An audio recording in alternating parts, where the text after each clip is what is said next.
नाम पर प्रक्रिया यानी परिणाम से प्रक्रिया महत्वपूर्ण है। अगर सफलता किसी को चाहिए तो सफलता का जो आखिरी किनारा जिसको लोग सफलता बोलते हैं, लोग सफलता बोलते हैं, उस पर कभी मत ध्यान दीजिए।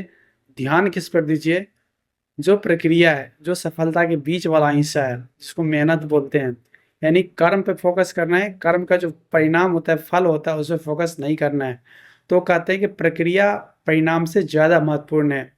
इसी के बारे में हम चर्चा कर रहे हैं कि प्रक्रिया के फोकस करने से आपको क्या-क्या फ़ायदा मिलेगा, कैसे प्रक्रिया फोकस करना है और इस तरह से जीवन में जो भी चाहे, चाहे बिज़नेस हो, चाहे स्टूडेंट हो, चाहे कोई टीचर हो, कुछ भी हो, तो वो अपने जीवन को पहले से बेहतर बना सकता है। परिणाम से अधिक प्रक्रिया का अर्थ क्या होता है? प्रक्रिया होता है आपका कदम, प्रयास और प्रणालियाँ, विकास के लिए कार्य और आदतें। परिणाम क्या? अंतिम परिणाम जो कि अक्सर अप्रत्याशित होता है, किसी को सही से पता नहीं होता है और कभी-कभी कुछ भी हो सकता है। तो परिणाम के बारे में सोचने से ज़्यादा महत्वपूर्ण है प्रक्रिया के बारे में सोचना, जिसमें आपका मेहनत होता है, आपका प्रयास होता है, आपकी जो आदत होता है, आपको काम करने का तौर और तरीका होता है, ये सब आपका प्रक्रिया हुआ। प्रक्रिया की शक्ति क्या? अगर प्रक्रिया पर फोकस करते हैं तो नियंत्रण में आप उसको, प्रक्रिया आपके हाथ में है, परिणाम आपके हाथ में नहीं है। कर्म आपके हाथ में है, फल आपके हाथ में नहीं है। तो इसलिए जो आपके हाथ में है उसको करना आपकी ज़िम्मेदारी बनती है और जो आपके हाथ में नहीं है उसके बारे में सोचने से टेंशन और घबराहट ही होता है और कभी-कभी हमारा काम ही खराब हो जाता है। और लगातार यहाँ पे होता है कि प्रक्रिया की शक्ति क्या-क्या है? अगर लगातार उस प्रक्रिया में मेहनत करते हैं तो प्रक्रिया पहले से बेहतर बनता है, यानी वृद्धि होता है, कौशल डेवलप करता है, आपके अंदर एडेप्टेबिलिटी आता है, आपके अंदर टैलेंट आता है। उदाहरण के तौर पे जो है कोई एथलीट जो है अपने खेलने के तौर तरीके पे फोकस करता है, ना कि सिर्फ जीतने पर, क्योंकि वो जानता है कि जो खेलने के तौर तरीका ही उसे जीत दिलाता है। लेकिन उसे जीत पे नहीं फोकस करके उसे किसे फोकस करना है? अपने खेलने के तौर और तरीके पर। तो ये हुआ प्रक्रिया की शक्ति। आप प्रक्रिया फोकस कीजिए, अपने कर्म पर फोकस कीजिए, परिणाम की चिंता किए बगैर। अगर कोई आदमी परिणाम के बारे में सोचता है तो क्या-क्या परेशानियाँ हो सकती हैं, क्या-क्या खतरे हैं? क्योंकि आप सोचेंगे होगा, नहीं होगा, होगा, नहीं होगा, इससे तनाव और चिंता आती है। अल्पकालिक सोच की ओर बढ़ाता है। इससे क्या होता है, कभी-कभी लोग जीतने के लिए उल्टा-पुल्टा काम कर लेता है, गलत तरीका अपना लेता है, सो अनैतिक व्यवहार, लक्ष्यों को प्राप्त करने के लिए आप उल्टा-पुल्टा काम करना। और कभी-कभी आप जैसे कोई बिज़नेस है और आप खराब सामान में पैसा, ज़्यादा पैसा कमाने के लिए सामान ही खराब बना दे रहे हैं और जल्दी-जल्दी पैसा कमा रहे हैं, या जल्दी-जल्दी बनाने के क्रम में खराब सामान हो गया, या सामान में ही कम कम क्वालिटी देके ज़्यादा दाम ले रहे हैं। तो इस तरह से आपके विश्वास की हानि होती है और अंततः आपका बिज़नेस चौपट हो जाता है, यानी आपका काम खत्म हो जाता है, यानी लॉन्ग टर्म सक्सेस नहीं होके शॉर्ट टर्म रह के फेल हो जाता है वो। तो ये परिणाम संचालित सोच के खतरे हैं कि आपको अगर फल के बारे में सोचिएगा तो चिंता, तनाव आएगा, अनैतिक व्यवहार भी आप ले सकते हैं, आपका जो रिपुटेशन वो भी खराब हो सकता है। तो ये परिणाम संचालित, यानी परिणाम के बारे में हमेशा सोचते रहने से होगा कि नहीं होगा, कि नहीं होगा, तो इसके बारे में एक खतरा है। प्रक्रिया पर ध्यान अगर केंद्रित करते हैं तो क्या-क्या फ़ायदे हैं? क्योंकि प्रक्रिया पे ध्यान केंद्रित का मतलब आप हमेशा सीख रहे होते हैं। आप एक आदत बनाते हैं, जैसे रोज़ पढ़ने की आदत है, रोज़ सीखने की आदत है, रोज़ एक्सरसाइज़ करने की आदत है। तो रोज़ ये जो आदत है, ये आपके जो आदत बन गया, अगर अच्छी आदत बन गई, जैसे रोज़ एक्सरसाइज़ करना है तो आपका हेल्थ अच्छा हो गया, रोज़ पढ़ना है तो स्टूडेंट अच्छे बन गए। आप रोज़ अपने कस्टमर के बारे में क्या अच्छा कर सकते हैं, ये बारे में सोचते हैं, अच्छा से बात करते हैं, तो आपका कस्टमर सैटिस्फैक्शन बढ़ गया, आपका बिज़नेस आगे बढ़ेगा।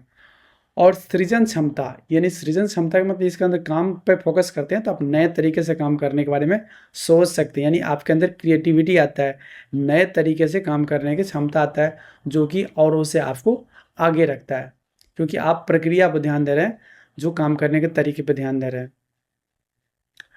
अब उदाहरण के तौर पे एक थॉमस एडिसन साइंटिस्ट थे, जिन्होंने एक बल्ब बनाने में 1000 बार प्रयास किया और 999 बार वो लगभग फेल कर गए और आखिरी बार में वो पास किए, एक बल्ब बना, और इन्हीं के नाम बल्ब बनाने का जाता है कि फर्स्ट आदमी इस धरती पे बल्ब बनाने वाले थॉमस एडिसन थे। तो उन्होंने 999 बार फेल जो किए, तो फेल करते समय वो क्यों नहीं डरे? क्योंकि अक्सर लोग, हमारे जो लोग हैं, 2 से 3 बार फेल करते तो काम ही को छोड़ के भाग जाते हैं, लेकिन ये क्यों नहीं छोड़े?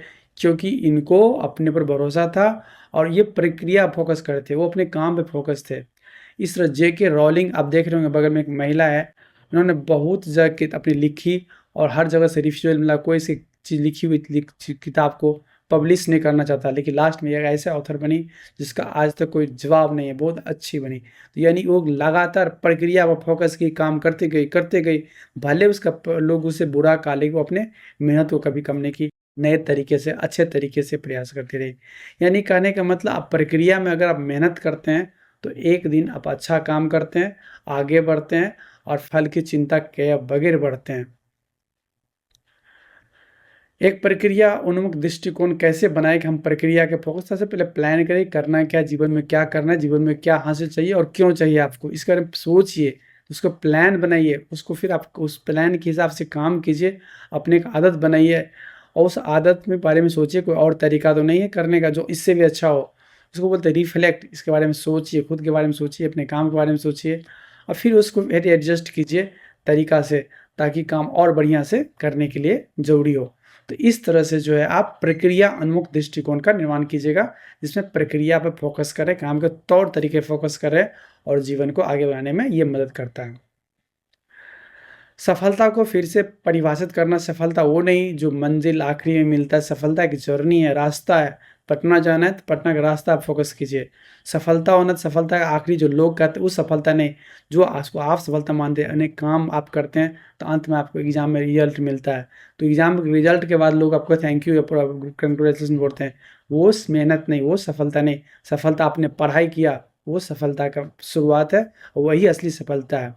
तो कंसिस्टेंट एफर्ट, जो लगातार मेहनत करना, अपने मेहनत को देखना हम कहाँ तक पहुँचे, अपने डिसिप्लिन लाना, यानी जो काम कर रहे हैं उस पर फोकस करना, ये डिसिप्लिन का एक हिस्सा है। तो ये सब करके आप जीवन में आगे बढ़ते हैं। प्रक्रिया में कुछ-कुछ चुनौती है जिसको आपको जानना ज़रूरी है। अगर आपको चैलेंज आ रहा है तो उसका सॉल्यूशन क्या-क्या है? अगर कभी-कभी होता है क्यों ना, हमसे होगा कि नहीं होगा, नहीं तो छोटा काम को क्या, छोटा-छोटा काम को हिस्से में बाँटे और छोटा-सा काम करें। जैसे एक हिस्सा कर लिया तो उसको थोड़ा खुशी मिलेगी, फिर दूसरा हिस्सा किया, फिर खुशी मिलेगी। क्योंकि काम करने के बाद एक खुशी मिलती है। जैसे हम वीडियो बना रहे हैं, ये वीडियो बन जाता है, उसको एक खुशी मिलती है शरीर के अंदर कि हाँ, चलो हमने एक काम कर लिया।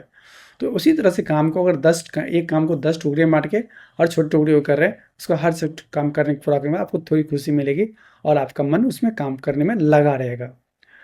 और कोई एक्सटर्नल लोग बोले यार तुमसे कुछ नहीं हो रहा है, कैसे होगा तुम, क्योंकि आपको तो रिजल्ट मिलने में समय लगता है, कोई प्रक्रिया फोकस कर तो समय आएगा तभी आप एग्ज़ाम पास करेंगे या एग्ज़ाम का रिजल्ट आएगा। लेकिन आप बीच में पढ़ाई कर रहे हैं, मेहनत कर रहे हैं, लोग कह रहे हैं आपसे कुछ नहीं होगा, लोग कुछ भी कर सकते हैं आपको। तो एक्सटर्नल प्रेशर आपको आए सीधे आउटकम के लिए, तो आप कहेंगे नहीं, हम प्रक्रिया पे फोकस कर रहे हैं, परिणाम पे नहीं। सीधे हमारे सामान का प्राइस एकदम हाई नहीं करके हम पहले सामान पर बढ़िया बना रहे हैं। अगर बढ़िया सामान बनेगा तो ऑलरेडी उसको ज़्यादा प्राइस मिलेगा ही मिलेगा। धन्यवाद। इसी के साथ